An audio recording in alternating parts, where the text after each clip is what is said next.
Écoutez, là, je passe la parole à Madame Lambropoulos. C'est pour 6 minutes, s'il vous plaît. Merci beaucoup, Monsieur le Président, et merci beaucoup, Monsieur Théberge, pour votre présence en comité aujourd'hui pour répondre à nos questions. I'm going to switch to English to ask my questions, and they aren't necessarily on the estimates, but I'll try to link it back and see what you can tell me about how we can, on what kinds of funding we can put in place in order to make sure that you can do the job that you need to do for both official language minority communities. So my first question actually comes from a group, an English-speaking group in Quebec, that had a question about the summary on your official languages summit that you provided that was held last November to celebrate 50 years of the Act. At this summit, there were discussions among young people, one of which caught the group's interest. People sometimes have an outdated view of official language communities. For example, the economic status of English-speaking Quebecers is much lower than what is commonly held as a stereotype. What do you think that your office can do to dispel of myths such as these that make the English-speaking minority community seem wealthier than it is and seem like the pampered minority? That's an excellent question, and we have shared data. We have data with respect to that question, and we have shared the data with a number of institutions. I think what's important is, and I've met with many members of the English-speaking minority in Quebec, and there is an outdated perception of what the community is about. I met researchers who deal with, for example, single-income families in NDG, for example, who basically do not at all look like do not at all look in terms of what the perception is. There's a lot of work that has to be done. I've met with various people that there is also the Secretariat in Quebec City, which has some of that information. Incumbent upon us to always clarify these points when we meet institutions or groups, to make them perfectly clear that perception that you have is very outdated. But we have data to support that.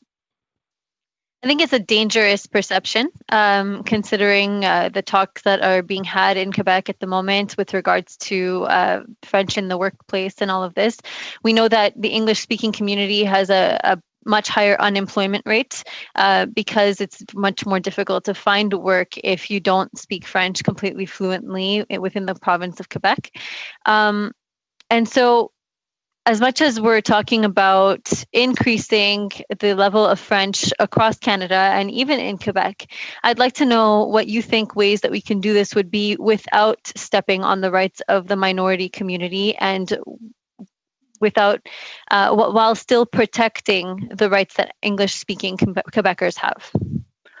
When I look at the English-speaking minority in Quebec, what I see today is what I call is a young minority. It's a minority that does not have in place a lot of the social infrastructure that similar communities would have outside of Quebec. For example, youth organizations, organizations dealing with seniors. They don't have necessarily the research capacity within these organizations to put forward their case, and actually in the action plan until 2023, there are some dollars for the English-speaking minority in Quebec to develop that social infrastructure capacity, which is not there.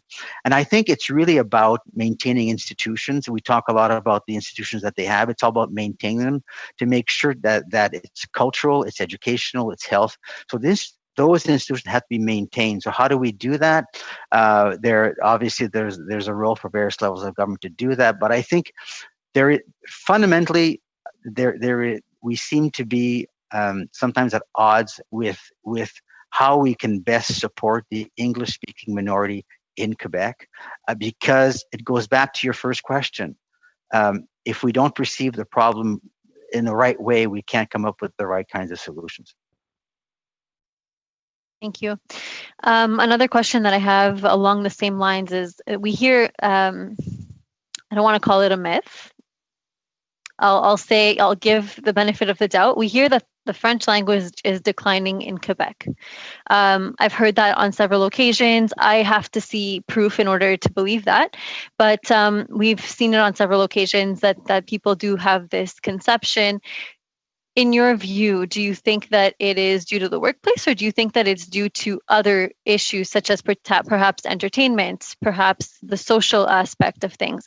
What exactly do you think contributes to this decline of French in Quebec? What I would say with respect to any language, it's more than the workplace. It's more than the schools. You live your life in a linguistic environment. There are many factors that impact that linguistic environment. Which ones can you actually control, and which ones can you not control? I think what we have to look at is what are those factors that are having an impact, a significant impact on this question.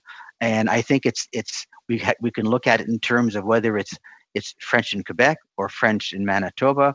There are a lot of factors that come into play, be they cultural, be they economic. It doesn't matter. There's a whole slew of factors that impact on the evolution of language in society. Merci, Monsieur Théberge. La parole est maintenant à Monsieur Beaulieu pour 6 prochaines minutes. À vous, Monsieur Beaulieu.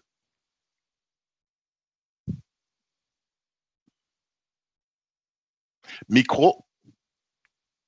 Bon, vous m'entendez?